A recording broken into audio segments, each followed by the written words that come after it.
রব্বুল আলামিন ওই ফেরেশতাদেরকে বলবে, ও আমার ফেরেশতারা, তোমরা সাক্ষী থাকো, তোমরা একটা লিস্ট করে ফেলো এই ময়দানের মধ্যে কোন কোন মুরব্বিগুলা ময়দানের মধ্যে বসে পড়েছে।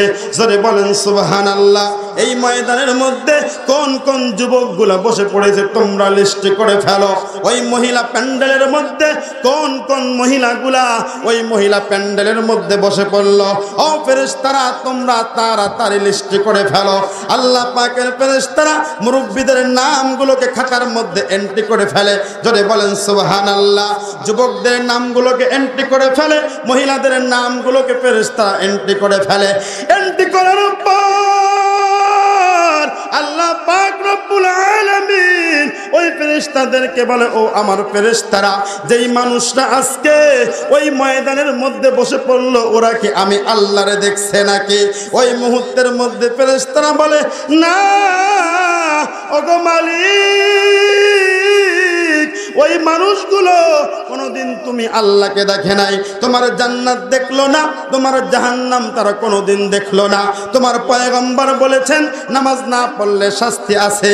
ওই মানুষগুলো শুনেছে, কিন্তু তোমার জাহান্নাম ওগো আল্লাহ কোনোদিন দেখে নাই, তোমার জান্নাত দেখলো না। তোমার পয়গম্বরকে সাহাবায়ে কেরাম দেখেছে, কিন্তু ওই মানুষগুলো দেখলো না। না দেখার পরেও তো এই মুরব্বিগুলা, এই যুবকেরা ফজরের নামাজ আদায় করে। কথা বলেন ঠিক কিনা?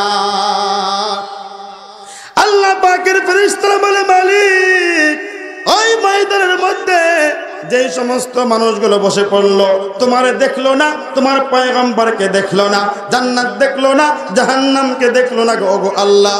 এরপরেও ওই ময়দান তারা ত্যাগ করে না। জোরে জোরে বলা যাবে কি সুবহানাল্লাহ? আল্লাহ পাক রব্বুল আলামিন ওই ফেরেশতাদেরকে বলেন, ফেরেশতারা মনের দিকে তুলে একবার মালিককে ডাক দেনিয়ে আল্লাহ। সকলে মিলে মালিককে ডাক দেনিয়ে আল্লাহ। ওগো মালিক, নজর তাকায় দেখো তোমার বান্দারা, ওগো আল্লাহ, যুবক ভাইয়েরা, মুরব্বী বাবারা এই খালি ময়দানের মধ্যে তোমাকে পাবার জন্য এই ময়দানের মধ্যে বসে পড়েছে। রব্বুল আলামিন, তুমি আমাদেরকে নৈরাশ করো না, তুমি আমাদের জীবনের গুনাহগুলোকে মাফ করে দিয়ে এরপরে বাড়িতে ফিরায়ো। জোরে জোরে বলেন আমিন। শোনো শোনো বগুড়াবাসী, শোনো দিয়া মন, ভালো লাগলো আপনাদের এই মাহফিল আয়োজন। ঠিক কিনা? শোনো শোনো আদমদিঘিবাসী, শোনো দিয়া মন, ভালো লাগলো আপনাদের এই মাহফিল আয়োজন। ভালো লাগলো আপনাদের এই মাহফিল আয়োজন। এই মাহফিলে আসলো যারা, আমরা মুসলমান সবাই, কারো গায়ে আওয়ামী লীগ আর বিএনপি নাই। ঠিক না? এই মাহফিলে আসলো যারা, আমরা সবাই মুসলমান সবাই, কারো গায়ে আওয়ামী লীগ আর বিএনপি নাই। সবাই আমরা আল্লাহর গোলাম, জান্নাত যেতে চাই। কারা কারা জান্নাত যাবেন হাত নাড়া দেন সবাই। কারা কারা জান্নাত যাবেন হাত নাড়া দেন সবাই।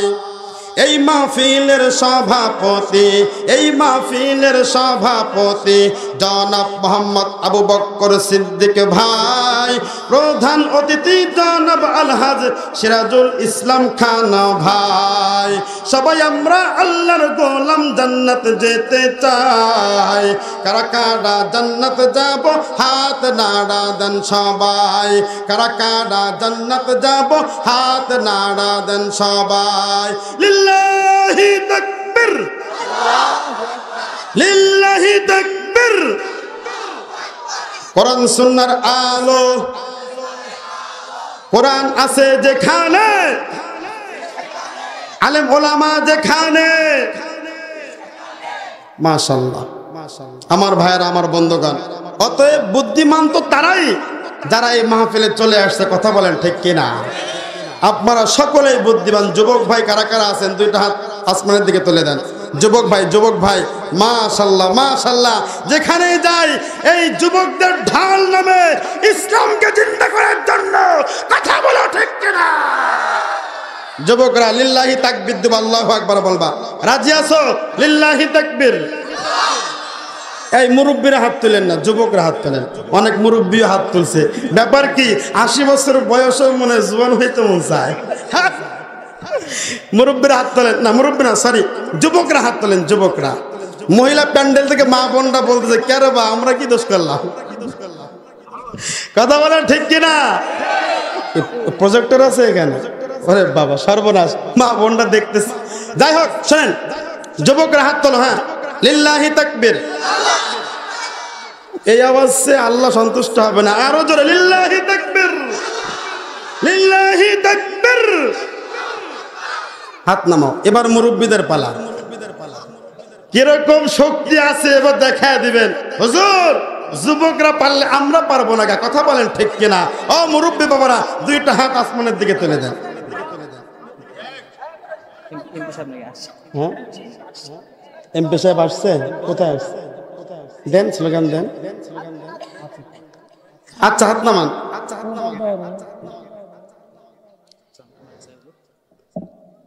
কি বলবেন বলেন, তাড়াতাড়ি বলেন। এটা পাল্টায় দেন, এটা পাল্টায় দেন। কি হলো বলেন, কি?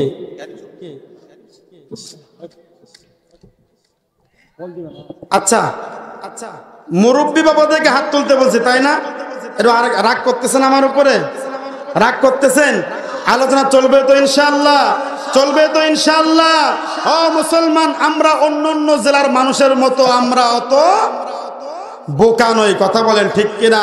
যে হুজুরকে রেখে, মাহফিল রেখে আমরা বাড়িতে গিয়ে ঘুমাবো, চিল্লে বলেন ঠিক কিনা?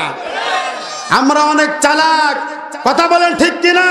আল্লাহর কোরআনের জন্য আমরা জীবন দিতে প্রস্তুত, কথা বলেন ঠিক কিনা? আমার ভাইরা, আমার বন্ধুগণ, এটা পাল্টাই দিচ্ছেন। এমপি সাহেবের আগমন চন্দ্রবাসীর পক্ষ থেকে, মাহফিলবাসীর পক্ষ থেকে লিল্লাহি তাকবীর।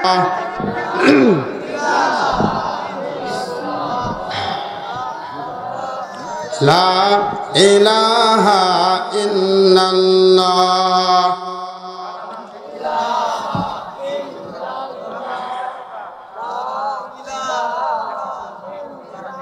মোহাব্বতে সকলে জিকির করি, লা ইলাহা ইল্লাল্লাহ,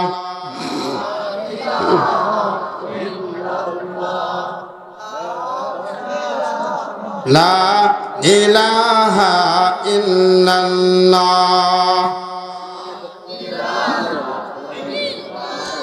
লা ইলাহা ইল্লাল্লাহ মুহাম্মাদুর রাসূলুল্লাহ সাল্লাল্লাহু আলাইহি ওয়াসাল্লাম। মনোযোগ কে এদিকে আছে? হ্যাঁ, আলোচনা চলবে তো ইনশাআল্লাহ। তাহলে মুরব্বীদেরকে হাত তুলতে বলছিলাম, মনে আছে আপনাদের? হ্যাঁ হ্যাঁ, মুরব্বী আমার হাত তোলেন। লিল্লাহি তাকবীর। কিছু কিছু মুরব্বী হাত তুলতেছে না, বুঝলাম না কি, ওরা কি মনে মনে জুয়ান দাবি করে নাকি? হ্যাঁ, লিল্লাহি তাকবীর, লিল্লাহি তাকবীর। মাশাআল্লাহ, এবার আমরা মুরব্বী জুয়ান সবাই মিলে তাকবীর দেব। রাজি আছি মুসলমান? হ্যাঁ, লিল্লাহি তাকবীর, লিল্লাহি তাকবীর। কি বলবো দুঃখের কথা, লিল্লাহি তাকবীর, সুবহানাল্লাহ, আলহামদুলিল্লাহ, এইগুলো নিয়েও নাকি অনেকের অ্যালার্জি, চুলকানি আছে, কথা বলেন ঠিক কিনা? আছে কি নাই? কয়েকদিন ধরে একটা বিষয় সোশ্যাল মিডিয়াতে খুব ঘুরপাক খাচ্ছে, সেটা হলো বিকৃত নমান। এক লোক কথা সাহিত্যিক, সে বলেছে যে বুঝলাম না, আমি যেখানেই যাই সেখানে যদি কাউকে জিজ্ঞাসা করি ইয়ং জেনারেশন, কথা বুঝছেন, ইয়ং জেনারেশন, এটা কি বাংলা না ইংরেজি? ইংরেজি। হ্যাঁ, ইংরেজি। উনি বলতে যেখানেই যাই বাংলার ভিতরে আরবি ঢুকায় দেয়, বলে কেমন আছো, বলে আলহামদুলিল্লাহ। কখন যাবা, বলে যাবো ইনশাআল্লাহ। এইগুলো আবার কি বাংলার ভিতরে আরবি ঢুকিয়ে দিয়ে বাংলা সংস্কৃতিকে নষ্ট করতেছে। যদি বলেন নাউজুবিল্লাহ। হ্যাঁ মুসলমান, আমি আপনাদেরকে বলতে চাই, গতকালকে গিয়েছে 7ই মার্চ, আপনারা জানেন আজকে কতই মার্চ? জোরে কথা বলেন, কতই মার্চ? আজকে হলো 8ই মার্চ। আমি বলতে চাই, যারা বাংলার ভিতরে আরবি ব্যবহার করে তারা নাকি বাংলা ভাষাকে বিকৃত করতেছে। জোরে বলেন না নাউজুবিল্লাহ। ও মুসলমান, তাহলে যারা বাংলার ভিতরে ইংলিশ ব্যবহার করতেছে তারা কি করতেছে? কথা বলেন না কেন? আমি আপনাদেরকে বলতে চাই, গতকালকে গিয়েছে 7ই মার্চ। 7ই মার্চ রেসকোর্সের ভাষণে আমাদের একজন জাতীয় নেতা বঙ্গবন্ধু শেখ মুজিবুর রহমান তিনি বলেছিলেন, রক্ত যখন দিয়েছি রক্ত আরো দিব, তবু বাংলার মানুষকে মুক্ত করেই ছাড়বো ইনশাআল্লাহ। ইনশাআল্লাহ মনে হয় বাংলা শব্দ। কি বলেন? এই কথা বলেন না কেন? কি শব্দ ইনশাআল্লাহ? এই ভাই, আবার এইগুলোর মধ্যে আবার রাজনীতি খুঁজেন না, আবার খবরদার। সব কিছুর মধ্যে রাজনীতি খোঁজা যাবে না মুসলমান। কথায় কথা মনে পড়ে না, বলেও পাই না। বলবো কি বলবো? দেখেন, এক লোক এক চিত্রাঙ্কনের কাছে গেছে, যাওয়ার পরে বলতেছে, ওস্তাদ আমার পিঠে একটা বাঘের ছবি এঁকে দেন। কিসের ছবি? কথা বলেন না কেন? কিসের ছবি? একটু বাঘের ছবি এঁকে দেন। ঠিক আছে, তোর গেঞ্জি খোল। গেঞ্জি খুলছে, খোলার পরে সুই গরম করে যেই তার পিঠের মধ্যে চিৎকার দিয়ে উঠছে। চিল্লাস কা? উস্তাদ কি করতেছেন? পিঠের মধ্যে সুই ঢুকাইছি, বাঘের পা আঁকতেছে। দরকার নাই পা, ঠিয়া দে, দরকার নাই পা, সামনে আগা। এরপরে আবার যখন খোঁচা মারছে, কিরে কত এরকম করে কি আঁকতেছে ওস্তাদ? বাঘের সামনের দুইটা পা আঁকতেছি। দরকার নাই পা, থাক, এই পায়ের দরকার নাই। এরপরে আবার খোঁচা মারছে, আবার চিল্লান দিছে। কি হয়েছে? বাঘের লেজ আঁকতেছি, পা আঁকতেছি, এগুলো খোঁচাইতে হবে না? দরকার নাই, পায়েরও দরকার নাই, তোর লেজেরও দরকার নাই। আবার যখন ওস্তাদ সুই গরম করে দিছে, আবার পিঠের মধ্যে ঘুতা মারা। যখন এমন করে উঠছে, কিরে তোর কি হয়েছে, এমন করস কে? ওস্তাদ কি আঁকতেছেন? বাঘের বডি আঁকতেছি। দরকার নাই তোর বডি, রাখ, সামনের দিকে আগা। আবার যখন সামনের দিকে আগানোর জন্য দিছে সুইয়ের গুতা, আব্বা দরকার নাই বাঘের ছবি। ওই মুহূর্তের মধ্যে ওস্তাদ তাকে উল্টা দিকে ঘুরাইছে। ঘোরানোর পরে বলে, বেটা যেই বাঘের পা নাই, যেই বাঘের লেজ নাই, যেই বাঘের মাথা নাই, ওইটা আবার বাঘ হয় কেমনে? বেয়াদব কোথাকার, তোর বাঘের একটা দরকার নাই। কথা বলেন ঠিক কিনা? আমার ভাইয়েরা, আমার বন্ধুগণ, নামাজের কথা বললে বেনামাজিরা বলবে রাজনৈতিক আলোচনা করে। কথা বলেন ঠিক কিনা? সুদের কথা বললে সুদখোররা বলবে এ রাজনৈতিক বক্তারা তাড়াতাড়ি নামা। কেরে ভাই, এই যে এমপি সাহেব কিছুক্ষণ পূর্বে চলে গেল, আমার বাড়ি তো গাইবান্ধা, আমি মনে হয় সামনের নির্বাচনে এখানে দাঁড়াবো ভোটে। হ্যাঁ, উপজেলার চেয়ারম্যানে ভোটে, এমপি ভোটে। তাহলে ওইটা তো আর কোনো সুযোগ নাই। কথা বলেন ঠিক কিনা? হ্যাঁ, নাকি কারো ভয় আছে যে হুজুর যদি স্টেজে বসে সবাইকে নিজের দলে নিয়ে ফেলে তাহলে তো আমাদের সমস্যা? কথা বলেন না কেন? সমস্যা আছে। দেখেন আমার ভাইয়েরা, আমার বন্ধুগণ, নামাজের কথা বললে বলে হুজুর এইটা বাদ থাক, রোজার কথা বললে হুজুর এইটা বাদ থাক, যাকাতের কথা বললে বলে হুজুর এইটা বাদ থাক। আমার ভাইয়েরা, আমার বন্ধুগণ, আপনারা গভীরভাবে মনোযোগ দেন যে ইসলামের নামাজ নাই, রোজা নাই, হজ নাই, যাকাত নাই, পর্দা নাই, ওইটা আবার ইসলাম হয় কেমনে? হুজুর নামাজের কথা বললে চুলকানি অ্যালার্জি, রোজার কথা বললে চুলকানি অ্যালার্জি, সুদের বিরুদ্ধে কথা বললে চুলকানি অ্যালার্জি। আমার ভাইয়েরা, আমার বন্ধুগণ, এই জন্য আমাদেরকে আজকে কিছু কথা বলতে হবে। কথা বলেন না কেন? এতে কার চুলকানি হইল, কার অ্যালার্জি হইল, আমাদের যায় আসে? আমি আমার বক্তার পক্ষে থাকব যতক্ষণ পর্যন্ত আমার বক্তা কোরআনের কথা বলবে। আমি আমার নেতার পক্ষে থাকব যতক্ষণ পর্যন্ত আমার নেতা কোরআনের পক্ষে থাকবে। আমি আমার চেয়ারম্যানের পক্ষে থাকব যতক্ষণ পর্যন্ত আমার চেয়ারম্যান কোরআনের পক্ষে থাকবে। আমি আমার এমপির পক্ষে থাকব, আমার এমপি যতক্ষণ ইসলামের পক্ষে থাকবে, কোরআনের পক্ষে থাকবে। আমি আমার নেত্রীকে ভালোবাসবো যতক্ষণ পর্যন্ত আমার নেত্রী কোরআনকে ভালোবাসবে। যেই নেত্রী, যেই নেতা, যেই এমপি, যেই রাষ্ট্রপতি, যেই চেয়ারম্যান কোরআনকে মানে না, ওই এমপিও মানে না। কথা বুঝতে পারছেন? বলেন, আমাদের ভালোবাসা সব যেন হয় মহান রবের জন্য, ঠিক না? রাখব ঘৃণাগুলো তাও যেন হয় ওগো প্রভু তোমার জন্য। লিল্লাহি তাকবীর, লিল্লাহি তাকবীর।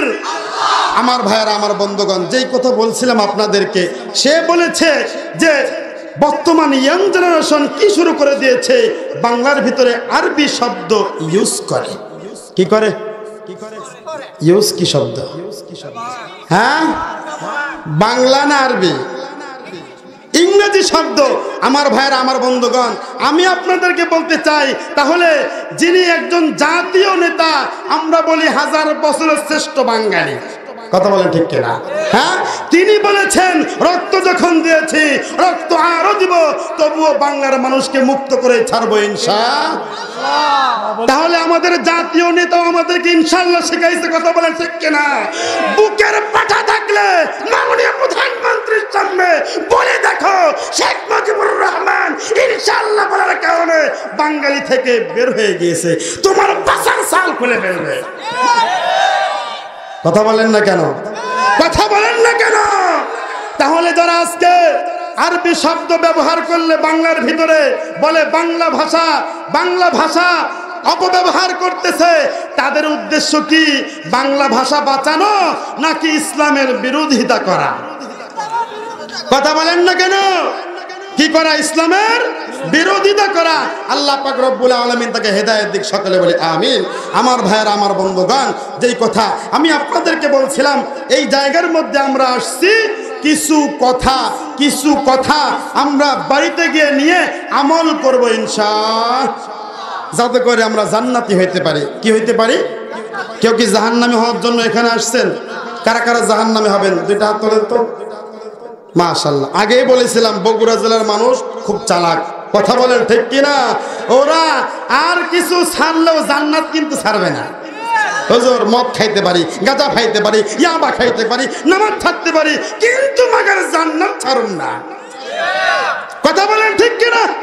আমার ভাইয়েরা, আমার বন্ধুগণ, ভূমিকার বাড়িয়ে আপনাদেরকে আমি আর কষ্ট দিব না। আমি আপনাদের সামনে পবিত্র কোরআনুল কারীমের 28 নম্বর পারা হাফিজ কোরআন শরীফের 20 নম্বর পৃষ্ঠা থেকে ছোট্ট একটা আয়াতে কারিমা আপনাদের সামনে তেলাওয়াত করেছি।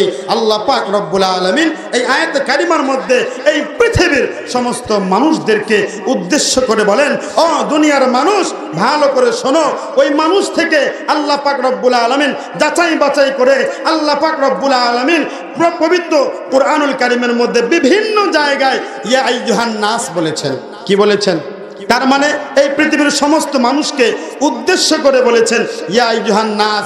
এর ভিতরে হিন্দু আছে, বৌদ্ধ আছে, মুসলমান আছে, দুনিয়ার যত জাতি আছে সব জাতিকে উদ্দেশ্য করে আল্লাহ পাক রব্বুল আলামিন কথা বলেছেন। কিন্তু আমি যে আয়াতে কারিমা আপনাদের সামনে তেলাওয়াত করেছি, আল্লাহ পাক রব্বুল আলামিন এই আয়াতে কারিমার মধ্যে কাফেরের কথা বলেন নাই, কোনো বেঈমানের কথা বলেন নাই, নাস্তিকের কথা বলেন নাই। এই আয়াতে কারিমার মধ্যে আল্লাহ পাক রব্বুল আলামিন শুধুমাত্র কেবলমাত্র আমাদের কথা বলেছেন। বাড়িতে যায় কয়েন সুবহানাল্লাহ, হ্যাঁ, নাকি বাড়ি থেকে বেগম বলে দিয়েছে খবরদার হুজুর যাই বলো তুমি কিন্তু কথা বলবে না, বললেই কিন্তু সমস্যা আছে। এই বলে দিয়েছে, কেউ বলে দিয়েছে? হ্যাঁ, এরকম কেউ বলে নাই তো? এখন তো সময় বলো হুজুর আমাদের বাড়ির চেয়ারম্যান কিন্তু আমার বউ। কথা বলেন ঠিক কিনা? হ্যাঁ, এই জন্য কথা হিসাব নিকাশ করে বলতে হয়। ও মুসলমান, মাহফিলে যেহেতু আসছেন, এখানেও হিসাব নিকাশ করে কথা বলবেন, তবে যেই কথাগুলো বলার দরকার সেগুলো আমাদের বলতে হবে। কথা বলেন ঠিক কিনা? আমার ভাইরা, আমার বন্ধুগণ, পবিত্র কোরআনুল কারীমের মধ্যে আল্লাহ পাক রব্বুল আলামিন এই আয়াতের মধ্যে বলেন, ইয়া আইয়ুহাল্লাযীনা আমানু তুবু ইলাল্লাহ। জোরে বলেন সুবহানাল্লাহ। আল্লাহ পাক রব্বুল আলামিন এই আয়াতে কারিমার মধ্যে দুনিয়ার মুমিনদেরকে ডেকে ডেকে বলতেছেন, জোরে বলেন সুবহানাল্লাহ। আমরা সকলে আল্লাহ পাক রব্বুল আলামিনকে বিশ্বাস করি, আলহামদুলিল্লাহ বলেন। আমাদের মালিককে, দুইটা হাত উপরের দিকে তোলেন। আমাদের মালিককে, আরো জোরে বলেন আমাদের মালিককে। দুইটা হাত নিচের দিকে নামান। আল্লাহ পাক রব্বুল আলামিন এই আয়াতে কারিমার মধ্যে দুনিয়ার মানুষদেরকে বলতেছেন, ও দুনিয়ার মুমিনেরা, ও দুনিয়ার মুমিনরা, ভালো করে শোনো। ইয়া আইয়ুহাল্লাযীনা আমানু তুবু ইলাল্লাহ। ও আমার ইমানদার বান্দা এবং বান্দিরা, তোমরা তওবা করো। কেমন তওবা করবা? ও আমার ইমানদার বান্দারা, ও আমার ইমানদার বান্দিরা, তোমরা ভালো করে শোনো। তাওবাতান নাসুহা, তোমরা তওবা করো বিশুদ্ধ তওবা। এখন আমরা আল্লাহকে বলবো, মালিক আমরা কেন তওবা করব? তুমি একটু আমাদেরকে বলে দাও। কথা বলেন ঠিক কিনা? আল্লাহ পাককে যখন বলি, ওগো আল্লাহ আমরা কেন তওবা করব, তুমি একটু আমাদেরকে বলে দাও। আল্লাহ পাক রব্বুল আলামিন বলেন, বান্দা দুনিয়ায় তো বাটপারি আর সিটারি কম করলা না। কথা বলেন ঠিক কিনা? ওজনের মধ্যে যদিও দেখা যায় তুমি ওজন ঠিক দাও, কিন্তু ভেজাল আছে কি নাই? ওজনে কম দেয় কি দেয় না? আপনাদের বগুড়ার মানুষ খুব ভালো। আমার গাইবান্ধার কথা বলতেছে, বেশি দূরে না কিন্তু এখান থেকে। কথা বলেন ঠিক কিনা? হ্যাঁ, আল্লাহ পাক রব্বুল আলামিন বলেন, ও বান্দা এই দুনিয়ার মধ্যে নাফরমানি তুমি বান্দা কম করলা না। আল্লাহ পাক রব্বুল আলামিন দুনিয়ার মানুষদেরকে লক্ষ্য করে বলতেছেন, ও দুনিয়ার মানুষ শোনো, আমি আল্লাহ পাক রব্বুল আলামিন তোমাকে বানাইছি।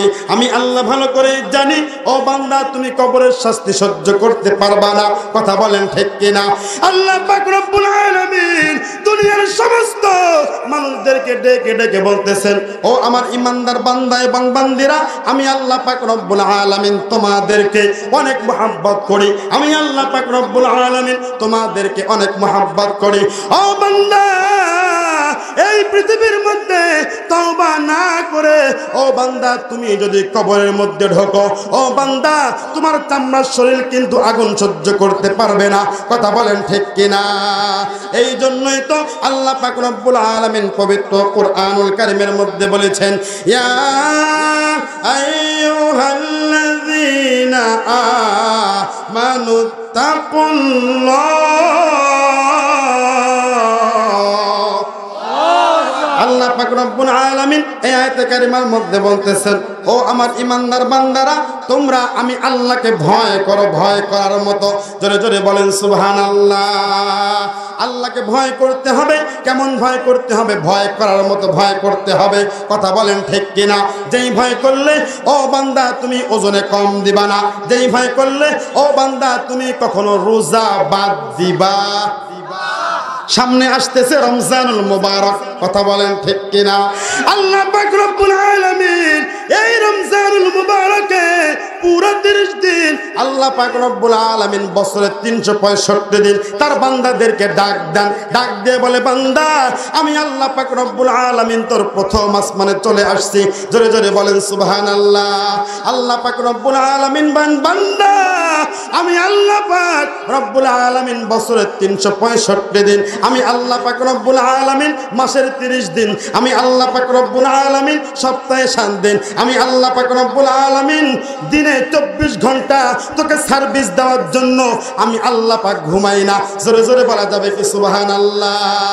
আল্লাহ পাক রব্বুল আলামিন পবিত্র কোরআনুল কারীমের মধ্যে বলেন, আল্লাহু লা ইলাহা ইল্লা হুয়াল হাইয়ুল কাইয়্যুম লা তা'খুযুহু সিনাতুন ওয়ালা নাওম।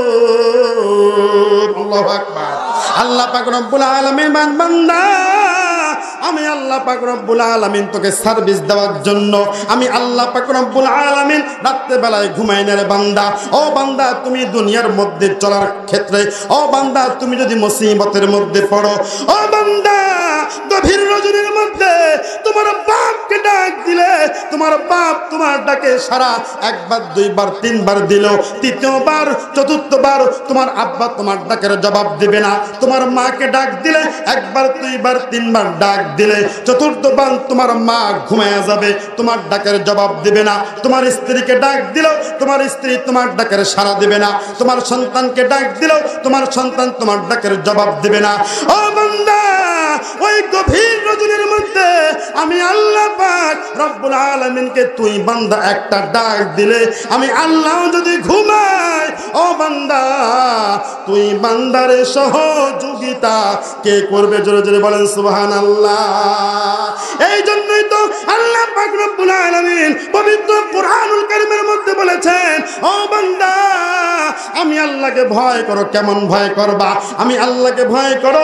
ও বান্দা কেমন ভয় করবা? যেমন ভয় করেছে সাহাবায়ে কেরাম, যেমন ভয় করেছে পয়গম্বররা, যেমন ভয় করেছে আল্লাহর ওলিরা, কথা বলেন ঠিক কিনা? যেমন ভয় করেছে সাহাবায়ে কেরামরা কেমন ভয় করেছে রে মুসলমান?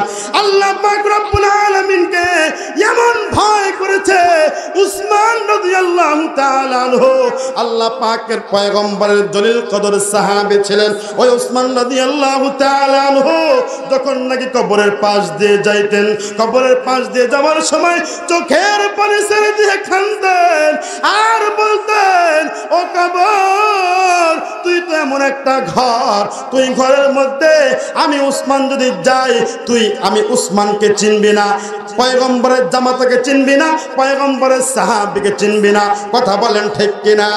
ও আমার পত্রান্তরের মা, ও আমার মুরব্বী বাবা গো, ও নওজোয়ান যুবক ভাই, মনের মেমোরিতে কিছু কথা সেভ করে নাও। এই দুনিয়ার মধ্যে কত জায়গায় গেলা, দোকানপাটে বসলা, এই দুনিয়ায় কত বন্ধুর পিছনে সময় দিলা, ওই বন্ধু কিন্তু তোমার জান্নাতে নিতে পারবে না, কথা বলেন ঠিক কিনা? এই দুনিয়ার বন্ধু আজকে তোমার বন্ধু আছে, বিপদের মধ্যে পড়লে ওই বন্ধু তোমাকে আর কোনোদিন চিনবে না, কথা বলেন ঠিক কিনা?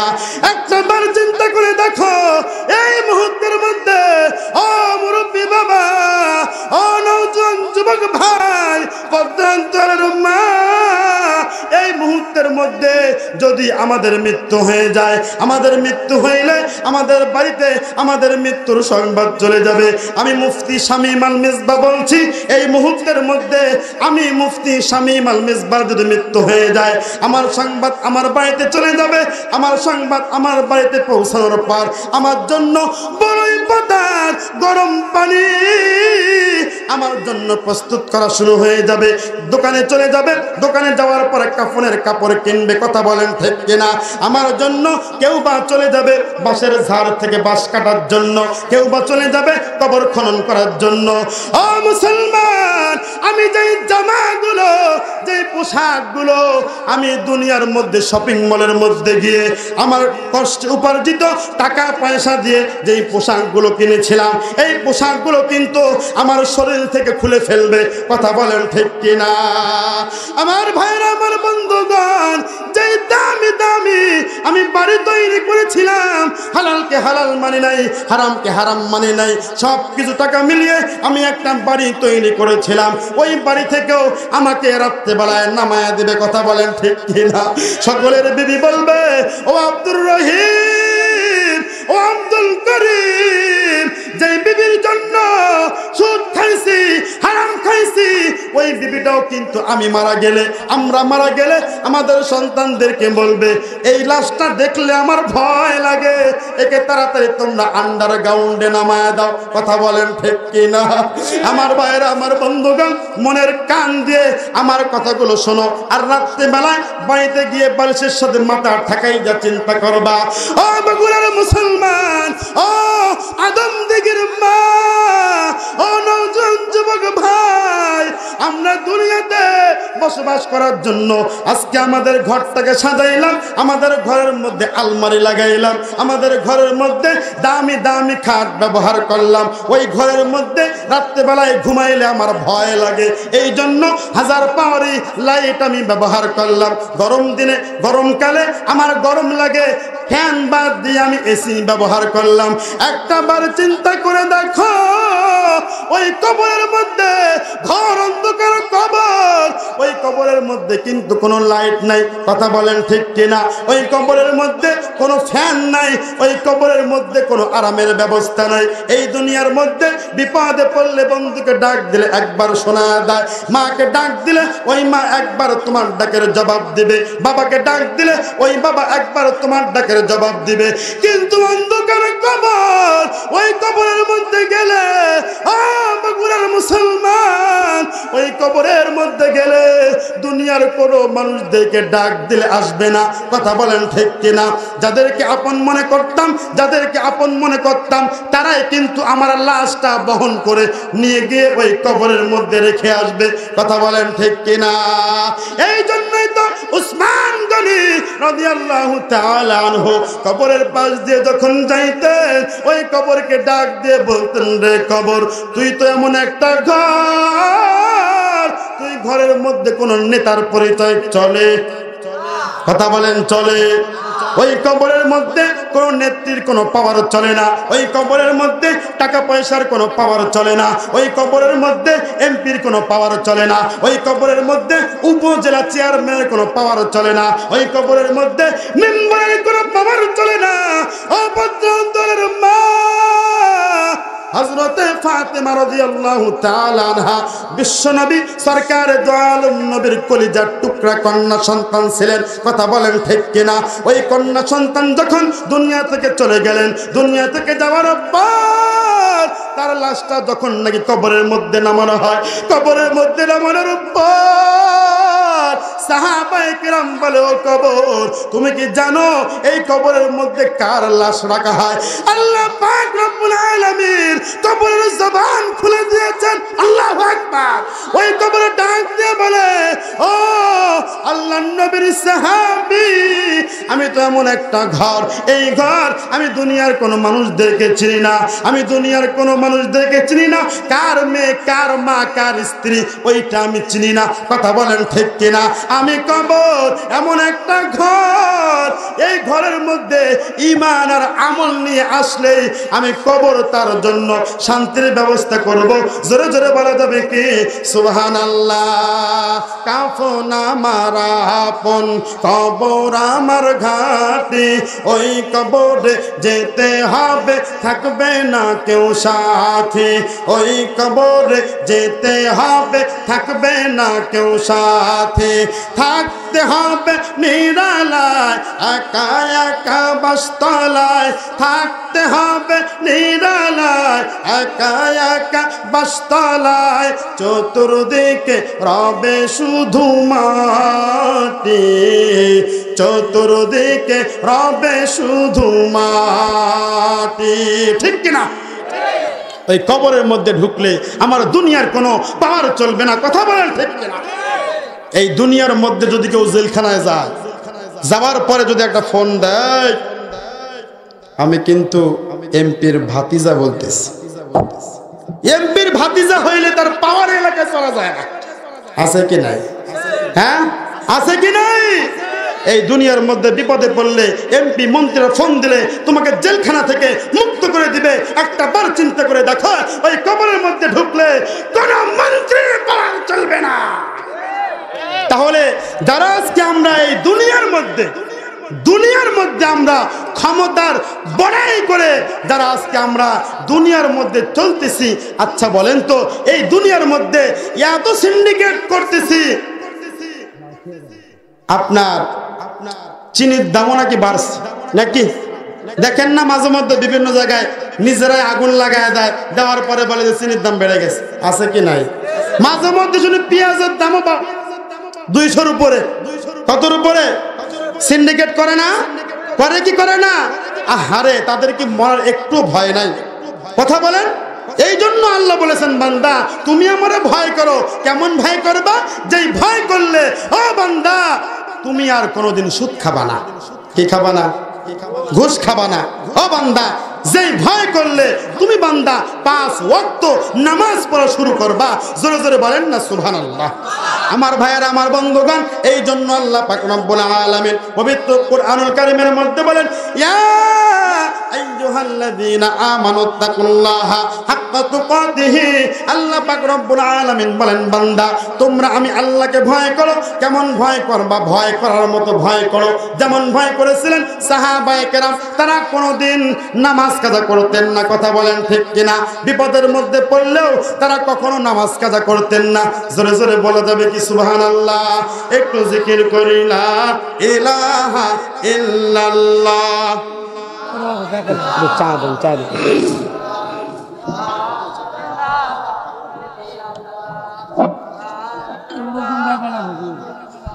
আমরা সামনের দিকে একটু আগে আসি। আমরা অনেক ভাইয়ের পেছনে দাঁড়ায় আছি, সামনের দিকে আগে আসি। হ্যাঁ, হরকতে বরকত হয়।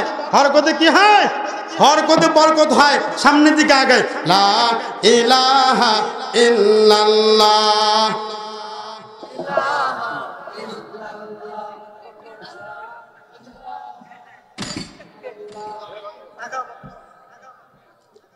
আচ্ছা ভাই, যারা দাঁড়ায় আছে তাদের উদ্দেশ্যে আমি বলতে চাই, আমি যতটুকু জানি আজকের মাহফিল কমিটি আজকে 2টা জায়গা করেছে। কয়টা জায়গা? যারা পুরুষ ওরা পুরুষ প্যান্ডেলে বসে পড়েছে, কথা বলেন ঠিক কিনা? যারা মহিলা ওরা মহিলা প্যান্ডেলে বসে পড়েছে। কিন্তু আমার প্রশ্ন, যারা দাঁড়িয়ে আছে ওরা কারা? এই যুবক ভাইরা, ওরা কারা? কথা বলে না। এই জন্য আপনারা জায়গা দেন নাই, তারা বসবে কিভাবে? হ্যাঁ, সামনের দিকে আগান, ওই যে ফাঁকা জায়গা আছে, সামনের দিকে আগান, সামনের দিকে আগান। জিকির করি লা ইলাহা ইল্লাল্লাহ।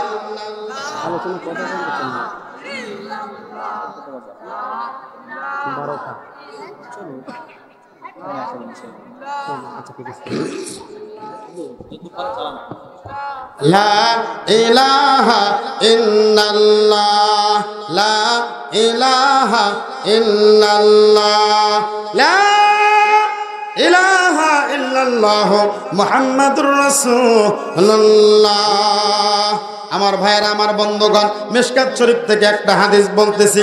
বনি ইসরাইলের যুগে আপনার আমার পয়গম্বর সরকারে দু আলম নবী হাদিস শরীফের মধ্যে বলেন, ও দুনিয়ার মানুষ শোনো, আল্লাহ পাক রব্বুল আলামিনের একজন বান্দা ছিল বনি ইসরাইলের যুগে, যে নাকি দুনিয়ার এমন কোনো অন্যায় নাই, করে নাই। জেনা করেছে, ব্যভিচার করেছে, হারাম কাজ করেছে, দুনিয়ার মধ্যে অনেক অন্যায় কাজ করেছে। আচ্ছা বলেন তো, যে মুসলমান দিন শেষে সে আল্লাহকে ভয় করে কি করে না? জোরে কথা বলেন, করে কি করে না? সে কিন্তু দিন শেষে আল্লাহ পাক রব্বুল আলামিনকে ভয় করে। আল্লাহ পাকের ভয় ওই লোকের অন্তরের মধ্যে ঢুকে গেল।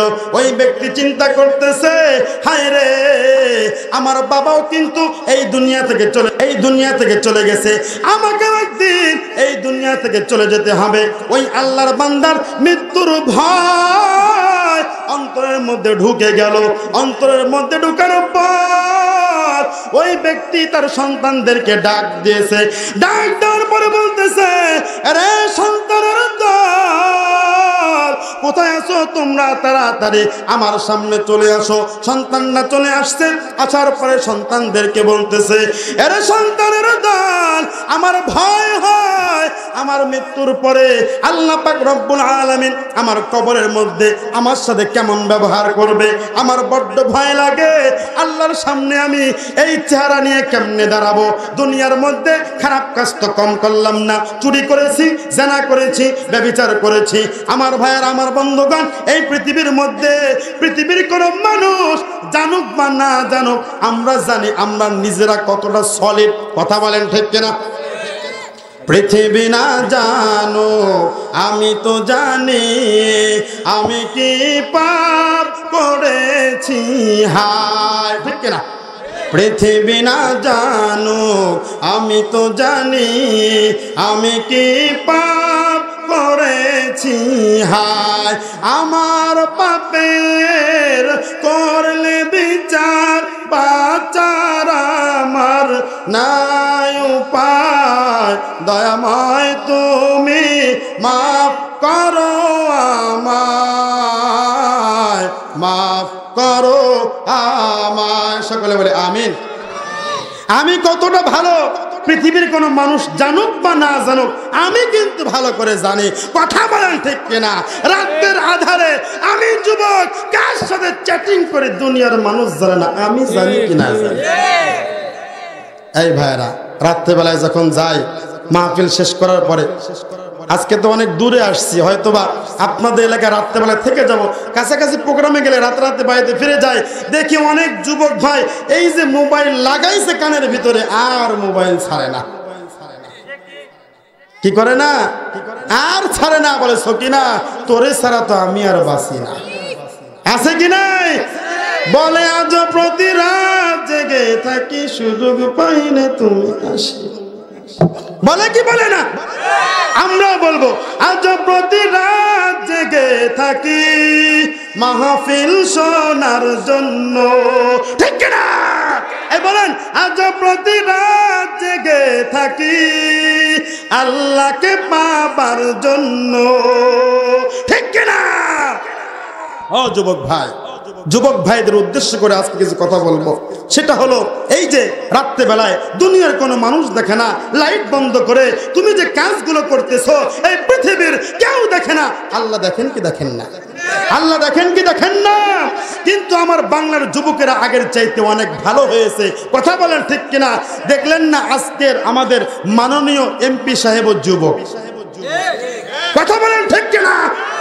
আল্লাহ রসুলও বলছে মুরব্বীরা আমার সহযোগিতা করে নাই, আমার সহযোগিতা করেছে যুবকরা। যুবকদের এনার্জি হারায় গেছে। লিল্লাহি তাকবীর, লিল্লাহি তাকবীর।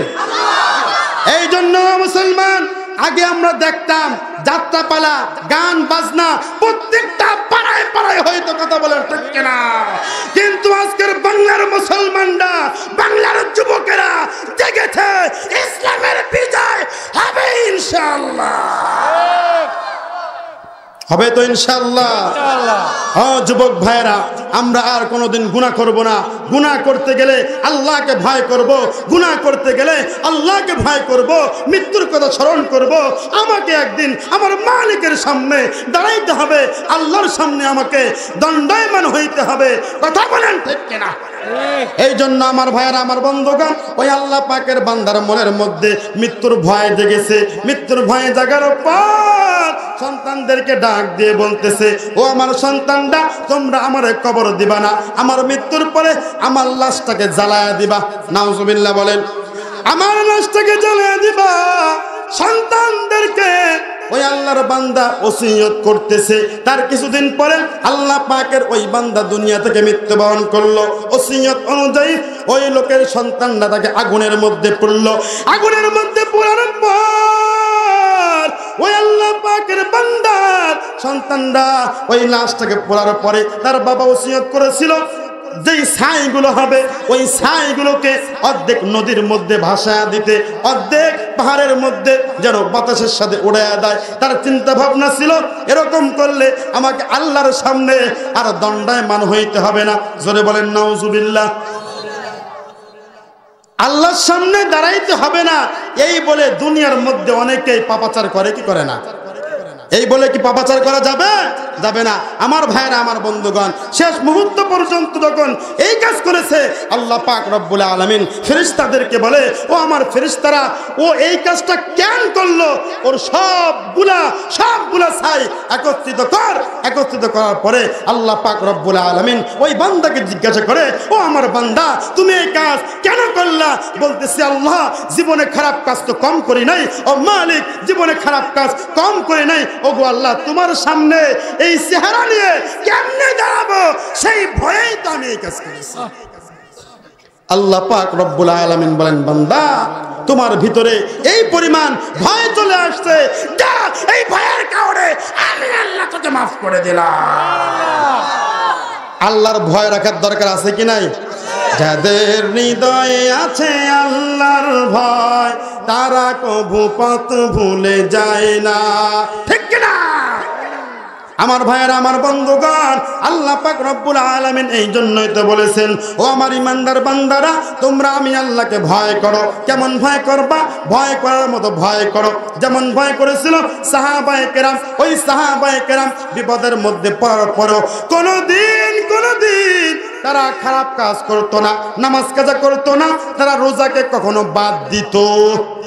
সামনে আসতেছে রমজান, অনেককেই দেখবেন দিনের পরে দিন না খেয়ে থাকে, কোনো সমস্যা নাই, কিন্তু রমজান মাসে রোজা রাখতে বললে বলে হুজুর গ্যাস্ট্রিকের সমস্যা। কিসের সমস্যা?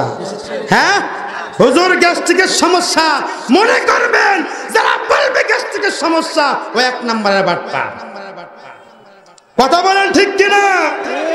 আমার ভাইরা, আমার বন্ধুগণ, আল্লাহ পাক রব্বুল আলামিন রমজান মাস দিয়েছে বান্দাকে মাফ করার জন্য, কিন্তু এখন অসাধু কিছু ব্যবসায়ী তারা চিন্তা করেছে আল্লাহ যেহেতু মাফ করে দিবে, আমরা একটু বাটপারি বাড়ায় করি। নিত্য পণ্যের দামের দিকে তাকায় দেখেন কি পরিমাণ দাম বেড়ে গেছে। কথা বলেন ঠিক কিনা? আমার ভাইরা, আমার বন্ধুগণ, আল্লাহ পাক রব্বুল আলামিন ওই সমস্ত অসাধু ব্যবসায়ীদের হেদায়েত দিক, সকলে বলে আমিন। আমার ভাইরা, আমার বন্ধুগণ, আল্লাহ পাকের পয়গম্বরের জলিল কদর সাহাবী, নাম তার ছিল আব্দুল্লাহ আনসারী। নাম কি? নাম কি বলেন? আব্দুল্লাহ আনসারী আল্লাহ পাকের পয়গম্বরের জলিল কদর সাহাবী ছিলেন। ওই সাহাবী আল্লাহ পাকের পয়গম্বরের পিছনে 5 ওয়াক্ত নামাজ আদায় করতেন। আমার ভাইয়েরা, আমার বন্ধুগণ, আপনাদেরকে এই হাদিসটা শোনানোর উদ্দেশ্য এটাই, সেটা হলো আজকে আমরা বিভিন্ন অজুহাত দিয়ে নামাজ কাজা করি, আসি কি নাই?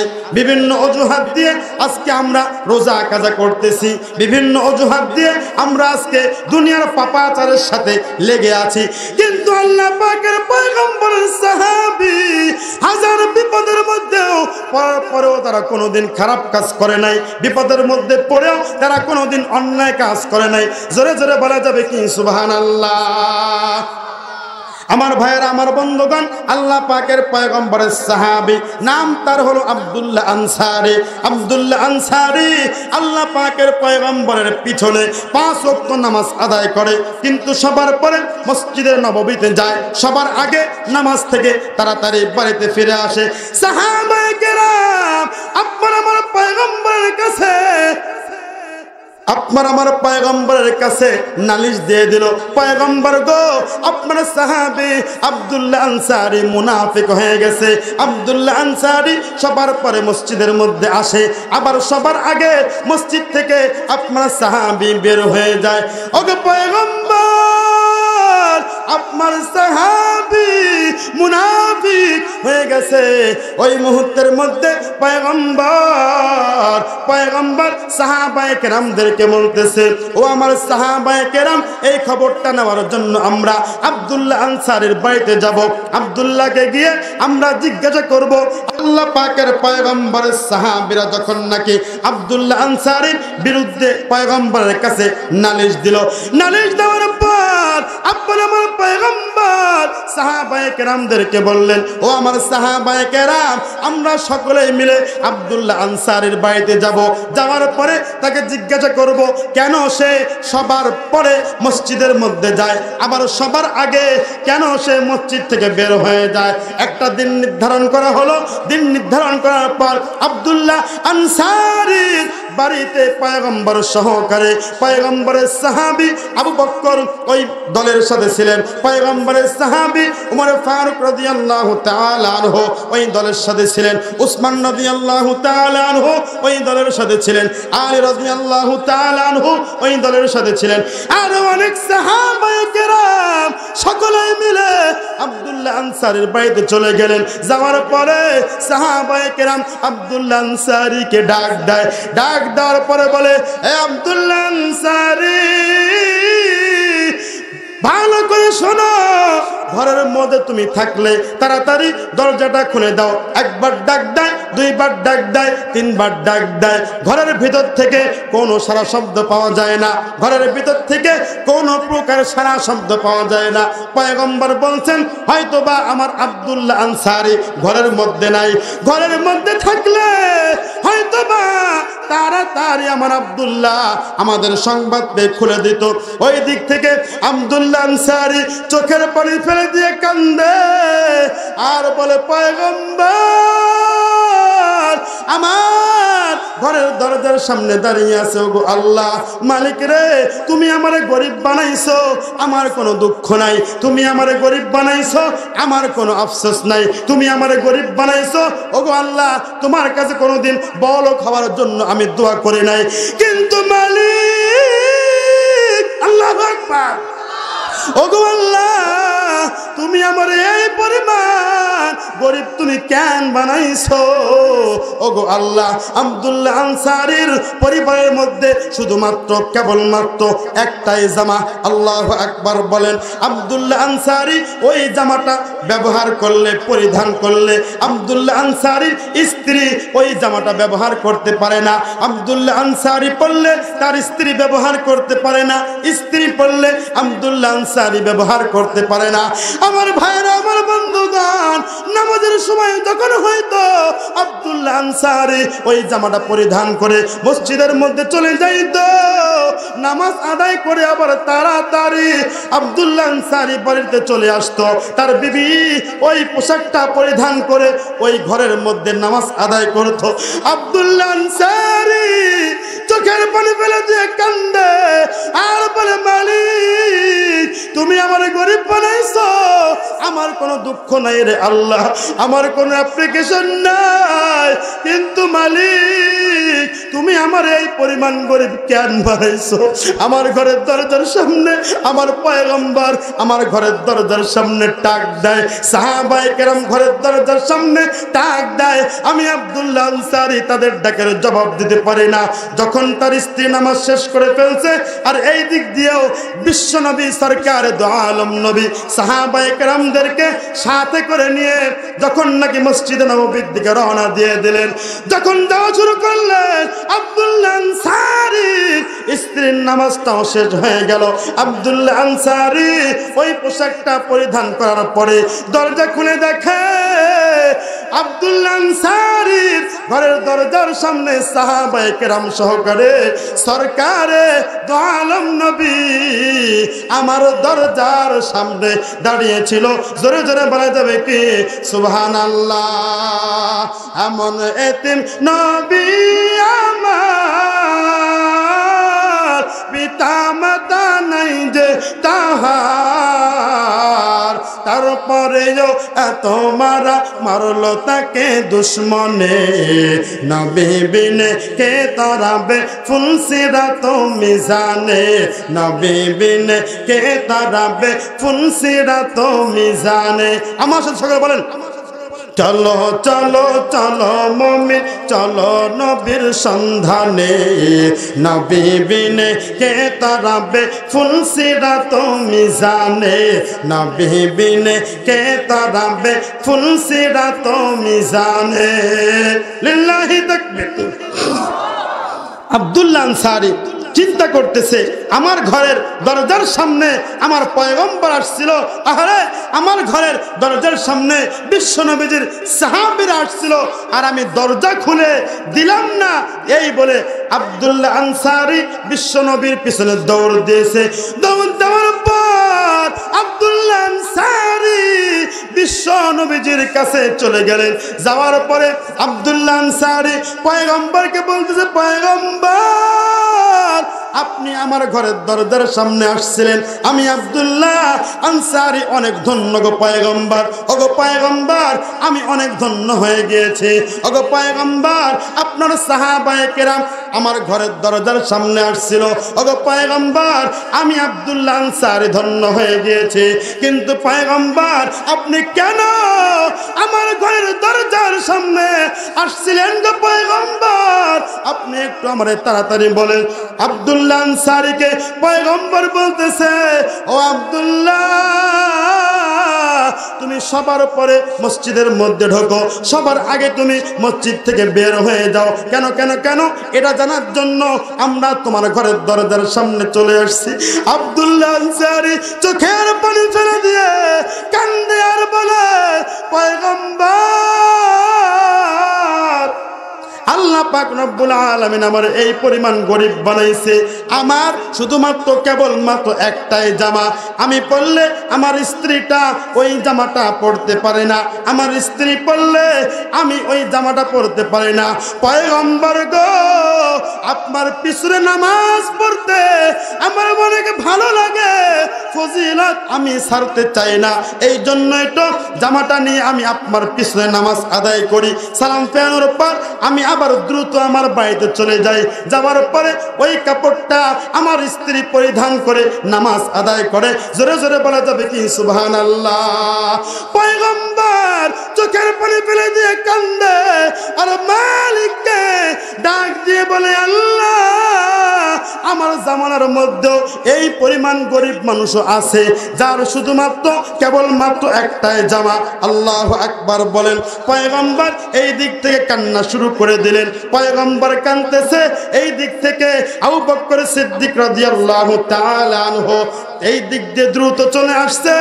আসার পরে আব্দুল্লাহ আনসারীকে বলে, এ আব্দুল্লাহ, তুই আমার পয়গম্বরকে কি এমন কথা শুনাইলি যার কারণে আমার পয়গম্বর কান্দে? আমার পয়গম্বর যখন নাকি আমার সামনে ইসলামের দাওয়াত দিয়েছে, পয়গম্বর কষ্ট পাবেন, এই জন্যই তো আমি দুইবার আমাকে দাওয়াত দেওয়া লাগে নাই, সাথে সাথে কালিমা পরে মুসলমান হয়ে গিয়েছি। জোরে জোরে বলা যাবে কি সুবহানাল্লাহ।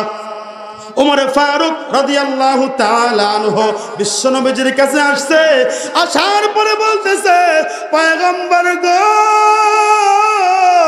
আপনার কল্লা নেওয়ার জন্য আমি ওমর আপনার দরবারে আসছিলাম। আপনার সুন্দর চেহারা দেখার পর আমি ওমর আমার গর্দান ইসলামের জন্য অক্ষ করে আমি ওমর আপনার দরবার থেকে ত্যাগ করেছি। আব্দুল্লাহ আনসারীকে ডাক দিয়ে বলতেছে, আব্দুল্লাহ আনসারী, তুই আমার পয়গম্বরকে কি এমন কথা শোনাইলি যেই কথার কারণে আমার পয়গম্বর কান্না শুরু করে দিয়েছে? আমার পয়গম্বর কাঁদতেছে। উসমান রাদিয়াল্লাহু তাআলা আনহু জিজ্ঞাসা করেন, আলী রাদিয়াল্লাহু তাআলা আনহু আব্দুল্লাহ আনসারীকে জিজ্ঞাসা করেন। আব্দুল্লাহ আনসারী চোখের পানি ফেলে দিয়ে কান্দে আর বলে, ও সাহাবায়ে কেরাম, তোমরা আমাকে যে প্রশ্ন করেছো, শোনো শোনো শোনো। সমস্ত সাহাবায়ে কেরামদেরকে একত্রিত করার পরে পয়গম্বর ছিল ওর সামনে, সকলদের সামনে আব্দুল্লাহ আনসারী চোখের পানি ফেলে দিয়ে কান্দে আর বলে, ও সাহাবায়ে কেরাম, আমি কেন মসজিদে নববীতে সবার পরে যাই, আবার সবার আগে কেন আমি মসজিদে নববী থেকে চলে আসি? আমার শুধুমাত্র কেবলমাত্র আমার পরিবারের মধ্যে আল্লাহ পাক রব্বুল আলামিন একটাই জামা দিয়েছেন, ওই জামাটা পরিধান করে বিশ্ব নবীজির পিছনে নামাজ আদায় করা লাগবে, এই জন্যই তো মসজিদে নববীতে ছুটে যাই। ও সাহাবায়ে কেরাম, ভালো করে শোনো, আমার বিবিও তো নামাজ আদায় করবে, এই জন্য দ্রুত সালাম ফেরানোর পরে আমি আমার ঘরের মধ্যে চলে যাই, ওই জামাটা আমার স্ত্রী পরিধান করে দ্রুত নামাজ আদায় করে। আমার ভাইয়েরা, আমার বন্ধুগণ, এই কথা শোনার পরে সাহাবায়ে কেরাম ক্রন্দন করতেছে। উসমান কান্দে, আলী কান্দে, আবু বকর কান্দে, ওমর ফারুক রাদিয়াল্লাহু তাআলা আনহু কান্দে, বিশ্ব নবী সরকার দু আলম নবী কান্দে আর বলে, মালিক, কাল কঠিন কিয়ামতের ময়দানে ওগো আল্লাহ, আমার জামানার মধ্যে এই পরিমাণ গরিব মানুষ আছে আর আমি জানি না। উসমান কান্দে, আলীও কান্দে, আবু বকর কান্দে, ওমর ফারুক কান্দে। এই দিক থেকে দেখা যায় উসমান রাদিয়াল্লাহু তাআলা আনহু ওই মজলিসের মধ্যে ছিলেন। পয়গম্বর আরেক দিক থেকে তাকায় দেখেন, দুইটা সন্তান একটা খেজুর গাছের সাথে বাঁধা ছিল, খেজুর গাছের সাথে বাঁধা। পয়গম্বর ডাক দিয়ে বলে, ওরে সন্তানের দল, তোমরা কার সন্তান? এই খেজুর গাছের সাথে তোমাদেরকে কে বেঁধে রেখেছে, কারা বেঁধে রেখেছে, আমার একটু খুলে বলো। সন্তানরা চোখের পানি ফেলে দিয়ে কান্দে আর বলে, পয়গম্বর, যে আব্দুল্লাহ আনসারী এতক্ষণ পর্যন্ত আপনার সাথে কথা বলতেছিল, আমরা ওই আব্দুল্লাহ আনসারীর সন্তান। আপনার আমার পয়গম্বর ওই দুই সন্তানকে ডাক দিয়ে বলে, আরে সন্তানের দল, তোমাদেরকে তোমাদের বাবা কেন বেঁধে রেখেছে? এই দিক থেকে সন্তানরা বলে, পয়গম্বর গো, এই যে খেজুর গাছ দেখতেছেন, এই খেজুর গাছ দুইটা হলো, একটা ইহুদির খেজুর গাছ। ওই খেজুর গাছ থেকে খেজুর এসে আমাদের আঙ্গিনার মধ্যে পড়ে। ওই খেজুর যখন আমাদের আঙ্গিনায় পড়ে, আমরা ওই খেজুরগুলো যখন খাই, আমাদের বাবা আমাদেরকে বলে, এরে সন্তানের দল, এই খেজুর খাওয়ার পর তোমরা যদি আমাদের মৃত্যুর পরে আমাদের জন্য দোয়া করো, তোমাদের দোয়া কিন্তু আল্লাহ পাক রব্বুল আলামিন কবুল করবেন না। আল্লাহু আকবার। আমার ভাইয়েরা, আমার বন্ধুগণ, ঘরের মধ্যে কোনো খাবার নাই, খেজুর খাইতে চায়, এর উপরও বাবার খাইতে দেয় না। কেন কেন কেন? হারাম খাবার খাইলে বাবা মার মৃত্যুর পরে আল্লাহ পাক রব্বুল আলামিন দোয়া কবুল করবেন না। আমার ভাইয়েরা, আমার বন্ধুগণ, এটা বলতে বলতে আপনার আমার পয়গম্বর সরকারে দু আলম নবীর সাহাবী উসমান গনি রাদিয়াল্লাহু তাআলা আনহু বিশ্বনবীর দরবার ত্যাগ করলেন। ত্যাগ করার পরে, ওই ময়দান ত্যাগ করার পরে ওই খেজুর গাছের মালিকের কাছে চলে গেলেন। যাওয়ার পরে বলতেছে, ও ইহুদি, অমুক অমুক জায়গার মধ্যে তোমার দুইটা খেজুর গাছ আছে, ওই দুইটা খেজুর গাছ আমি উসমান তোমার কাছ থেকে কিনতে চাই। ইহুদি বলতেছে, ও উসমান, আমি যতটুকু জানি তোমার খেজুর গাছের কোনো অভাব নাই, অনেক খেজুর গাছ তোমার আছে, আমার একটু বলো ওই খেজুর গাছ দুইটা তুমি কেন চাও, কেন চাও, তুমি একটু আমারে বলো। উসমান রাদিয়াল্লাহু তাআলা আনহু বলে, শোনো ভাই, ঘটনা এরকম এরকম এরকম, বিস্তারিত বলার টাইম নাই, তুমি আমার কাছে দুইটা খেজুর গাছ দাও। ইহুদি বলতেছে, মুসলমানদের কায়দা মতো পাইছি, একটু ঝেড়ে নেই। এরকম মানুষ সমাজের মধ্যে আছে কি নাই? আমার ভাইয়েরা, আমার বন্ধুগণ, আপনাদের এলাকার মেম্বার চেয়ারম্যান খুব ভালো, কিন্তু আমি দেখেছি আমাদের এলাকায় একটা সাইন নিতে গেলেও টাকা দিতে হয়। কথা বলেন ঠিক কিনা? ওর পিছনে পিছনে ছুটতে হয়, বলে কি কায়দা পাইছি, ঝোঁক বুঝে কোপ দিব। কথা বলেন ঠিক কিনা? আপনি কি ঘুমায় গেছেন নাকি? জিমায় গেছেন? এই তাকবীর দেন, লিল্লাহি তাকবীর, লিল্লাহি তাকবীর, লিল্লাহি তাকবীর।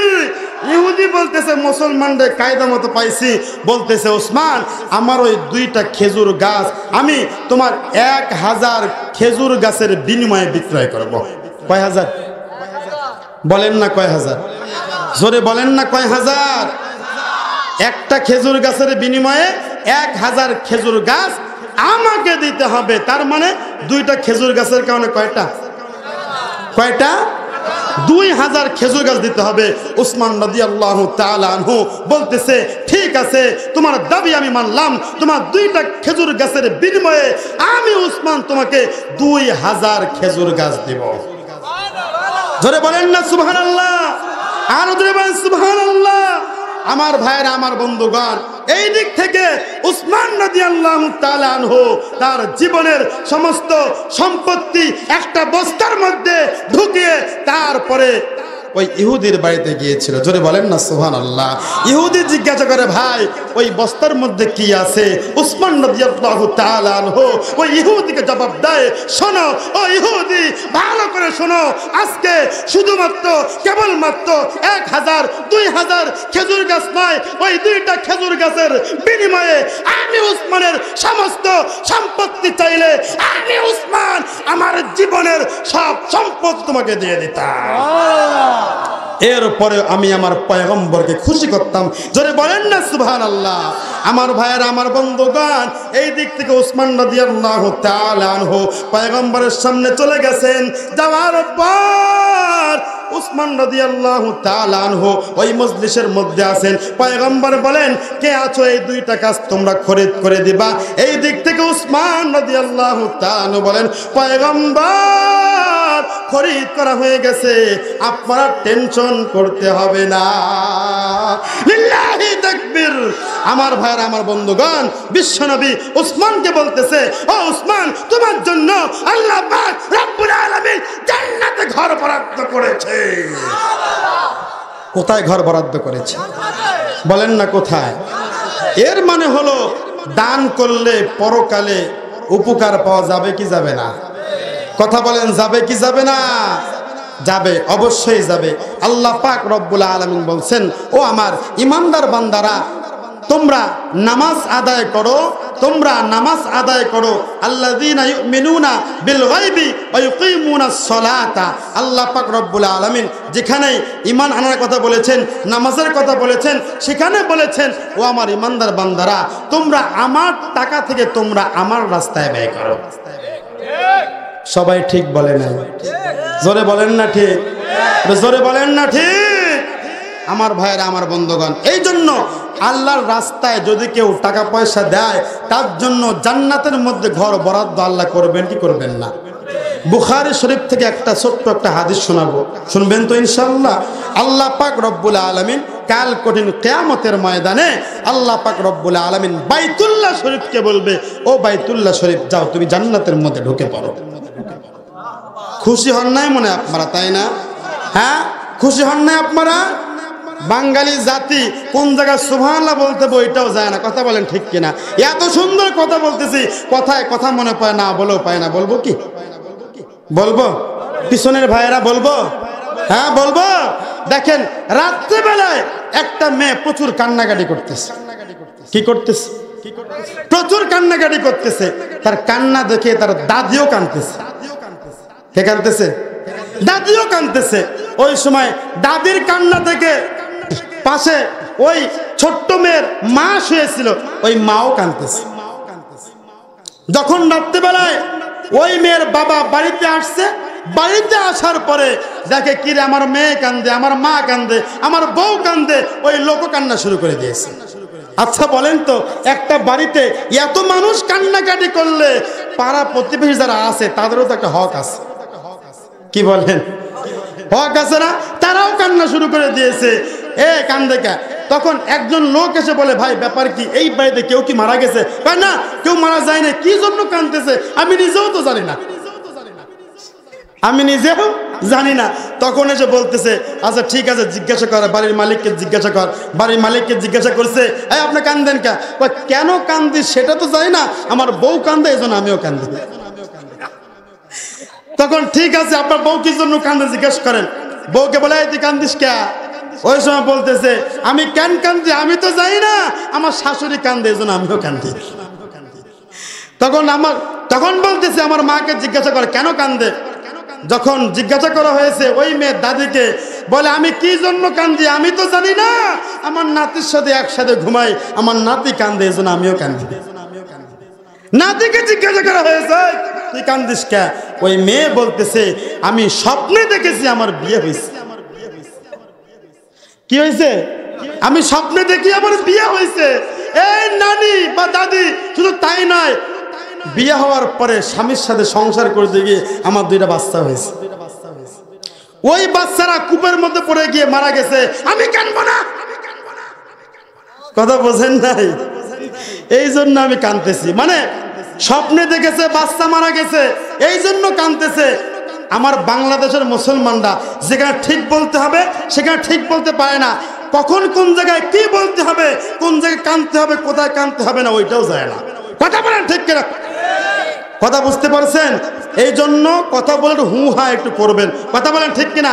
বুখারী শরীফ থেকে একটা হাদিস শোনাইতে চাইছিলাম। আল্লাহ পাক রব্বুল আলামিন কিয়ামতের ময়দানে বাইতুল্লাহ শরীফকে জান্নাতে দেবেন। আরো জোরে বলতে হবে সুবহানাল্লাহ।